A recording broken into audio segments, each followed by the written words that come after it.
Bonjour. Après avoir vu qu'il était nécessaire de se nourrir pour être en forme, après avoir vu qu'une fois que nous avons ingéré de la nourriture, il y a tout un trajet à travers le corps, nous allons voir justement ce qui se passe le long de ce trajet. Nous avons vu qu'il y avait des transformations physiques, puisque les aliments ne gardaient pas la même forme, mais il y a aussi des transformations chimiques. Et notamment, après avoir été mâchés, digérés, les aliments vont être des petites molécules qu'on appelle des nutriments. Vous aviez une première activité où on allait parler d'une maladie, car en effet, en SVT, souvent pour comprendre en biologie comment fonctionne quelque chose normalement, on s'en rend compte en étudiant des maladies. Je m'explique. C'est parce qu'il y a un problème que l'on va essayer de comprendre d'où vient ce problème et que souvent ça nous permet de comprendre globalement comment fonctionne un organe ou des organes. Ici nous parlons d'une maladie, donc on vous demande de montrer qu'une alimentation classique a des conséquences sur l'intestin grêle de Léa. Dans un premier document, vous montrez quelques aliments contenant du gluten. Dans un deuxième document, vous parlez de la maladie de cœliaque, qui est une intolérance au gluten. Troisième document, on remarquait grâce à des images médicales la différence entre un individu atteint, on voit ici que les parois sont complètement lisses, alors que normalement nous devrions avoir plein de petits picots. Ces petits picots ici, observés au microscope, s'appellent des villosités intestinales. Dans une deuxième partie, on vous demandait de relier la structure de l'intestin à sa fonction grâce aux documents 4 et 5. Sa structure normale, je reviens au document 3, c'est d'avoir ces petits picots à l'intérieur de l'intestin. C'est villosité. Ici, dans le document 4, on observe dans les villosités des vaisseaux sanguins. Chaque villosité est composée de nombreux vaisseaux sanguins qui se réunissent tous à la base des villosités. Dans le document 5, on remarque le pourcentage dans le tube digestif. Lorsqu'on vient de manger au niveau de l'estomac et de l'œsophage, on a 100% des aliments que nous venons d'ingérer. Et ces aliments sont composés de glucides, de lipides, de protéines. Ça, vous l'avez vu normalement en primaire. Ces nutriments vont diminuer en quantité le long du tube digestif, jusqu'à être dans des proportions très faibles au niveau du gros intestin. Comme nous l'avions vu dans l'activité précédente, le gros intestin correspond à la sortie des déchets, c'est-à-dire ce qui n'a pas été utilisé par le corps. Il fallait relier, je vous rappelle, la fonction à la structure. Alors ça, c'est une question très courante. C'est-à-dire que l'ensemble des organes que nous avons possède une forme spécifique et cette forme va permettre une fonction. Je m'explique. La forme va optimiser le fonctionnement de l'organe.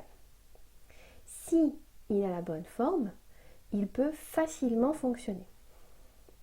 Ici, ces villosités, remplies de vaisseaux sanguins, vont permettre, comme c'est des petits picots, d'attraper les nutriments qui parcourent le long de l'intestin grêle. Et ces nutriments vont se retrouver dans nos vaisseaux sanguins et c'est pour ça qu'ils disparaissent le long du tube digestif. Dernière partie, conclure sur l'origine de l'amaigrissement de Léa. Si elle mange de façon classique, c'est-à-dire avec des aliments que nous avons besoin, si nous ne sommes pas malades, nous avons besoin de gluten, elle va se retrouver avec un intestin tout lisse. Donc, vu ce que nous avons dit précédemment, ils n'ont pas la forme optimale, ils ne peuvent pas récupérer les nutriments, et donc si elle ne peut pas récupérer les nutriments, c'est comme si elle ne mangeait pas. Elle aura beau ingérer des aliments, les aliments vont arriver dans l'intestin grêle, mais il n'y aura aucune villosité pour capter les nutriments.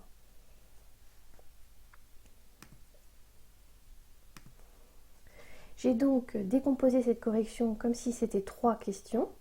mais vous auriez pu faire un immense paragraphe.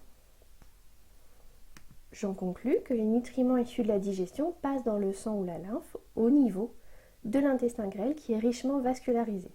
Vascularisé, ça veut dire qu'il contient énormément de vaisseaux sanguins. C'est ce qu'on appelle l'absorption intestinale.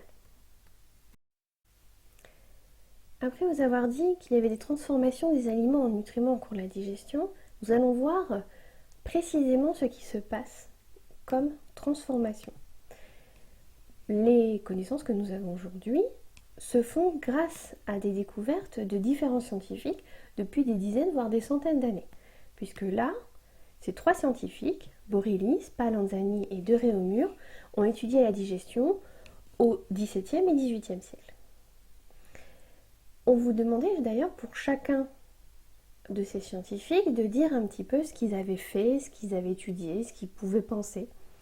Et donc nous avons Borelli, qui est médecin et physiologiste. Alors médecin, vous savez ce que c'est, physiologie, c'est l'étude du fonctionnement des organes, qui lui va penser que la digestion c'est seulement mécanique, c'est-à-dire ce n'est que des mouvements qui vont permettre la transformation des aliments.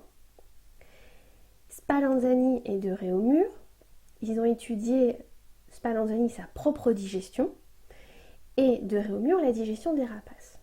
Et ces 2 scientifiques, en étudiant justement leur digestion, la digestion des rapaces, ils vont plutôt se tourner vers une digestion chimique. Actuellement, on sait qu'en fait c'est l'ensemble de ces 3 connaissances qui permet de comprendre globalement ce qui se passe au niveau de la digestion, c'est-à-dire des événements mécaniques, des événements chimiques. Et c'est ce qu'on va voir dans les questions suivantes. On vous demande de comparer l'aspect du blanc d'œuf en fin d'expérience et d'expliquer la différence entre les 2 tubes. Alors, nous avons mis des morceaux de blanc d'œuf et on a mis une enzyme, c'est-à-dire un produit chimique. Et dans l'autre, rien. L'ensemble est plongé dans un bain à 37 degrés, les résultats sont observés au bout de 2 heures. Dans celui où on a mis l'enzyme, on ne retrouve plus rien. Dans celui où on a mis juste de l'eau et le blanc d'œuf, on retrouve le blanc d'œuf en entier.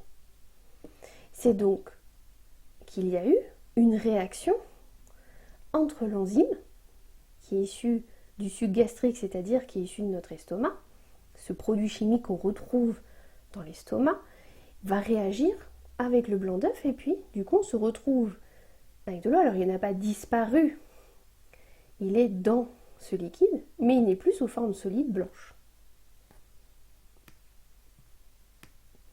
Dans la question suivante, document 3, on vous demande d'exploiter les résultats pour montrer le rôle des dents. Je redescends, on a toujours le morceau de blanc d'œuf, on va placer dans le tube A le blanc d'œuf avec l'enzyme, et dans le tube B, la même quantité d'enzyme et de blanc d'œuf, mais cette fois-ci découpé en tout petits morceaux. Et on voit qu'au bout de 2 heures, eh bien, ce morceau-là commence à être un petit peu digéré, il n'a plus tout à fait la même forme, alors que celui coupé en petits morceaux, il est complètement digéré. Donc à nouveau, il n'a pas disparu, hein, il est toujours dans le liquide de ce tube, mais il n'est plus sous forme solide. Qu'est-ce que ça veut bien dire? Ça veut dire que si, lorsqu'on coupe en petits morceaux, c'est-à-dire lorsqu'on imite ce que font nos dents finalement, de mâcher et de couper les aliments en petits morceaux, ça facilite la digestion. Dernière question, expliquez pourquoi la digestion est une transformation chimique. On redescend. Ici, on avait vu dans le document 2, effectivement, lorsqu'on rajoute un élément chimique qu'on retrouve dans notre estomac, que sont les enzymes, on a une digestion. Et ici, on vous a représenté sous forme de schéma les petites molécules. Voici la protéine d'un aliment. Alors les protéines, ce sont des molécules qui sont assez difficiles à digérer. On a des enzymes qui sont représentées sous forme de petits Pac-Man. Et ces enzymes sont aussi des molécules qui vont casser les protéines, les glucides, les lipides, c'est-à-dire les molécules que l'on a dans nos aliments, pour les décomposer en toutes petites molécules qu'on appelle les nutriments. Vous avez vu la correction complète sur Pronote. Et donc on en conclut que c'est la digestion à la fois chimique, à la fois mécanique.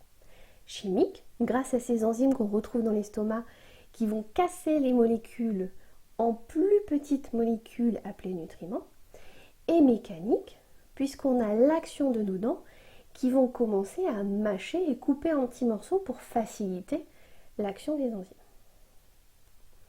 Et là, je remets bien que l'action des enzymes elle est renforcée par l'action mécanique des dents, mais aussi la contraction des parois du tube digestif. On a vu dans les précédentes activités qu'on avait beaucoup de muscles autour de l'estomac, autour de l'intestin.